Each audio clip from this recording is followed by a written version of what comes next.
Gagawa tayo ng famous na Leche Flan Donuts!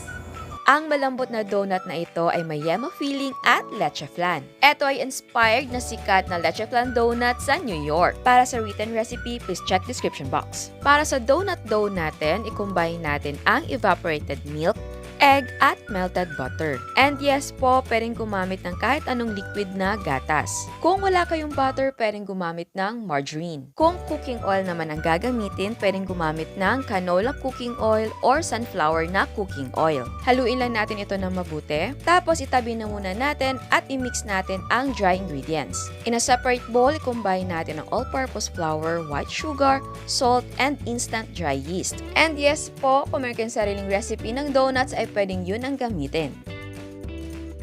And then, i-mix natin ang wet at dry ingredients. Haluin natin ito na mabuti until maging dough ang ating mixture.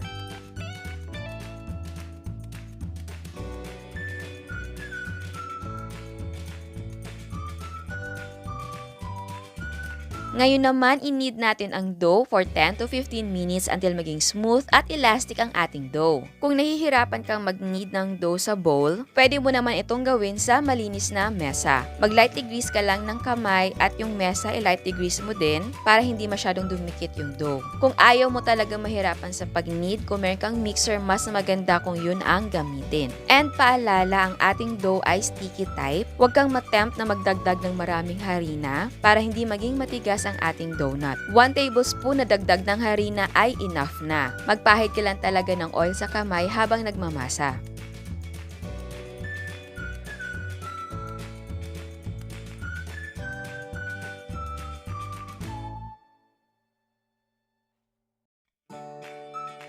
Ayan, after 10 or 15 minutes, ready na ang ating dough.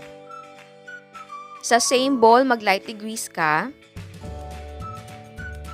Ilagay mo dito yung dough. Magpahid ka din ng konting oil sa ating dough para hindi ito mag-dry. Tapos takpan natin ito at ilagay natin sa warm na area ng bahay. Patubuin natin ito for 1 hour. Kung hindi naman masyadong warm, pwede mong extend ka ng 30 minutes. At ayan, tumubo na ang ating dough. Para malaman mo kung okay na ang dough, pwede mo siyang sundutin at kapag hindi nag-bounce back, ay pwede na. And then, i-deflate natin ito para ma-release ang gas. Frinat ko yung ating dough para marolyo ko siya at saka ko i-divide.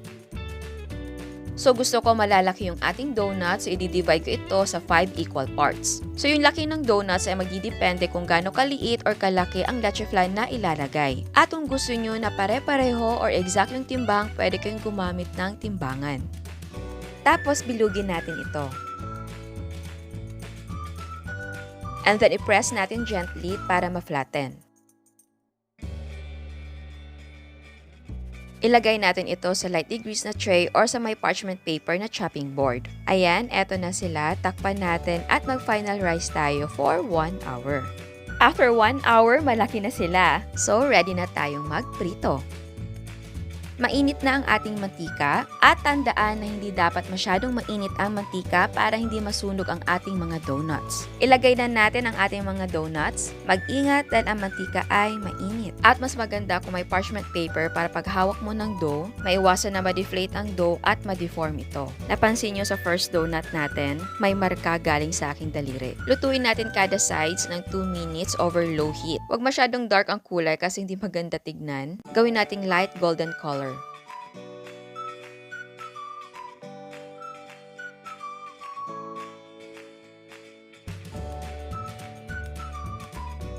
Ayan, baliktarin natin siya para mag-brown ang kabilang side.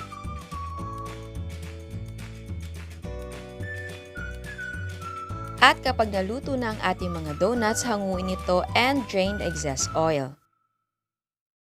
I-set aside natin ang mga donuts at hayaan nating lumamig. At kapag ito'y malamig na, butasan na natin. Gagamit ako ng egg ring para meron akong guide sa pagbutas ng ating donuts. Ang egg ring na ito ay kasing laki din ng leche flan na gagamitin ko. So kung wala kayong egg ring or mas maliit ang leche flan, pwedeng i-estimate mo na lang ang pagbutas na kakasya ang leche flan. And sa pagbutas mo, wag mong sagarin, wag mo siyang bubutasin all the way. Dapat sakto lang nakakasya si leche flan. And then, kunin na natin ang excess na tinapay. At ayan, may butas na tayo, so lalagyan na natin siya ng Yema Spread.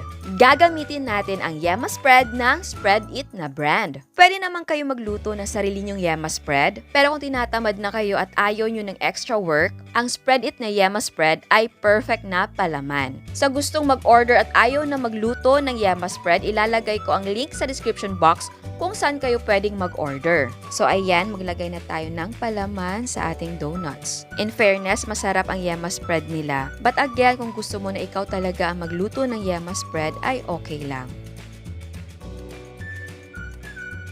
Eto naman ang Yema Spread nila na chocolate. Pwede ka talagang gumawa ng sarili mong version ng Leche Flan donuts. Kung gusto mo na ube ang combination ay pwedeng-pwede at pwede din na cream. At eto na ang ating Leche Flan. Ganito kalaki yung aking Leche Flan. Kung wala naman kayong ganito, pwede yung lutuin ang Leche Flan sa isang malaking cake pan. Tapos i-cut mo siya using a cookie cutter para meron kang bilog na Leche Flan. Ilagay na natin ang Leche Flan sa butas. And yes, yung caramelized sugar ay tanggalin mo na. Pagpasensyahan nyo na ang aking Leche Flan dahil hindi perfect. Nasobrahan yan sa luto, hindi ko napansin yung oras. Ayusin lang natin at ayan, na-shoot na ang ating Leche Flan. Lagyan din natin ang kabila.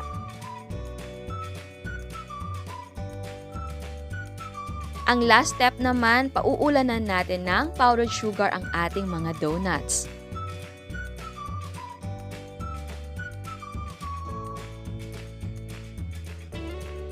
Kung ayaw nyo naman na may Leche Flan, pwedeng i-pipe nyo ang Yema Spread sa ating donuts. At ayan, eto na ang ating Leche Flan Donuts! Pero bago tayo mag-taste test sa hindi pa nakasubscribe, please subscribe sa ating YouTube channel and please click the notification bell and please click all para ma-notify kayo sa lahat ng uploads. Ayan, titikman na natin. So, eto siya. Kapag na-cut mo na, ayan. Oh my God. Excited na ako. Ayan.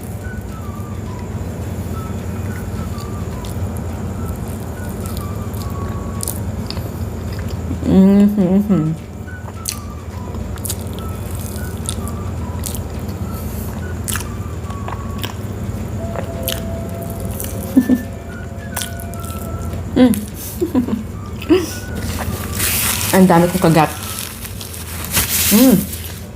I know itatanong nyo na di kaya sobrang tamis na niyan kasi may Leche Flan tapos meron pang Yema Spread.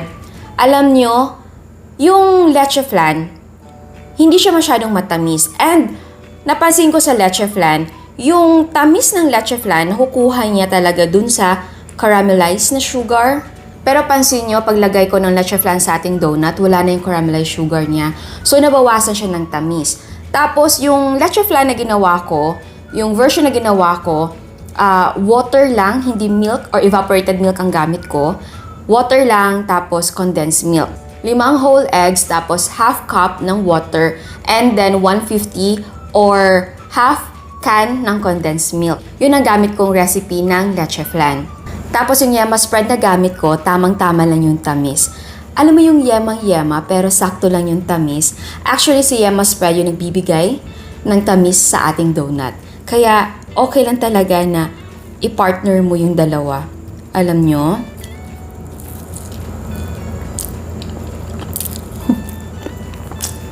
No wonder na naging sikat siya sa New York kasi nga yung combination niya masarap and alam naman natin na ang Yema Spread ay bagay na bagay sa donut or sa cake and sa tinapay, di ba? Tapos ito pang ginawa nila, ang ganda tignan, maganda sa mata and ang sarap niya talaga. Total package siya. And again, ang recipe na ito ay inspired dun sa donut shop sa New York na ang may-ari ay mga Filipinos. May nagpadala kasi sa akin ng video na eto nga sikat siya, tapos Filipino yung may-ari at alam niyo yung ang ganda talaga ng alam mo yung itsura pa lang, ang sarap, napaka-appetizing. Kaya swerte kayo kung nasa New York kayo kasi pwede kayong mag-order sa kanila. And actually, hindi lang ito yung flavors nila, ang dami talaga. Parang meron silang halo-halo na donuts ay talaga, yun nga, dahil ang layo-layo natin sa New York. So, pwede kayong gumawa ng sarili nyong version. Sa Yema Spread naman, pwede ka naman gumawa ng sarili mong version. May recipe tayo nun. Ako lang, hindi na ako gumawa ng Yema Spread dahil nagbigay na yung Spread-It sa atin ng Yema Spread nila. At alam mo yung bawas na sa trabaho ko yung magluluto pa ng Yema Spread. Kasi alam nyo naman na syempre, paggawa pa lang ng donut natin ay matrabaho na. Tapos, gagawa ka pa ng Leche Flan. Tapos, gagawa ka na naman ng Yema Spread. So, tatlong lulutuin mo para makombine mo yung tatlo. Kaya kung gusto nyo subukan to at ayaw nyo maraming ginagawa or ayaw nyo na maraming niluluto, pwede kayong mag-order ng Yema Spread sa Spread-It. Hindi ako mapapahiya sa inyo kasi ang sarap ng Yema Spread nila. Perfect sa lahat. Kung ayaw nyo na gumawa ng ganito, pwede nyo ipalaman sa tinapay. Pwede kayong bumili ng Yema Spread sa Spread-It. Ilalagay ko ang link sa description box kung saan kayo pwedeng mag-order. So yan, sana gustuhan nyo ang gawa natin ngayon. Ciao! Ang lambot ng donut natin. Eto naman ang mga prices ng ating recipes. Sa Yema Spread, hindi ko nagamit ang buong jar, so may natira pa. So again, ang total cost ay magdidepende kung magkano ang presyo ng sangkap sa inyo. At bago ako magpaalam, may another dose of inspiration. Eto ang Fruity Cathedral Windows ni Miss Nika.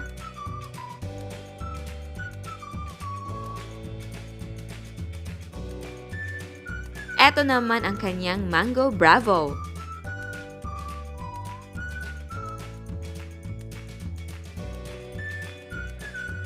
Meron ding Mango Bravo si Miss Francis.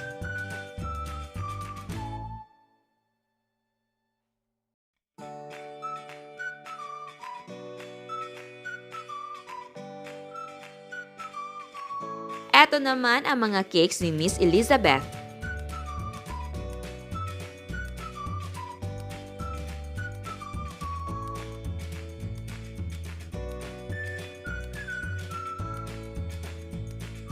Again, gusto ko magpasalamat sa lahat na nagpapadala ng mga photos nila. Kahit simple, ang gaganda talaga ng mga gawa nyo. Super proud ako sa inyo dahil alam ko na binuhos nyo ang puso nyo sa paggawa ng mga recipe na ito. Alam ko ang effort na binigay ninyo. And siguro minsan hindi nyo nakukuha ng tama yung recipe. Pero I'm so happy at sinusubukan nyo ulit. Again, salamat talaga sa suporta na binibigyan ninyo. Hayaan nyo, masisipagan ko pa ngayong taon. At sa mga hindi pa nakasubscribe, please subscribe sa ating YouTube channel and please click the notification bell and please click all para ma-notify kayo sa lahat ng uploads. And please don't forget to like our Facebook page and follow us on Instagram. Thank you!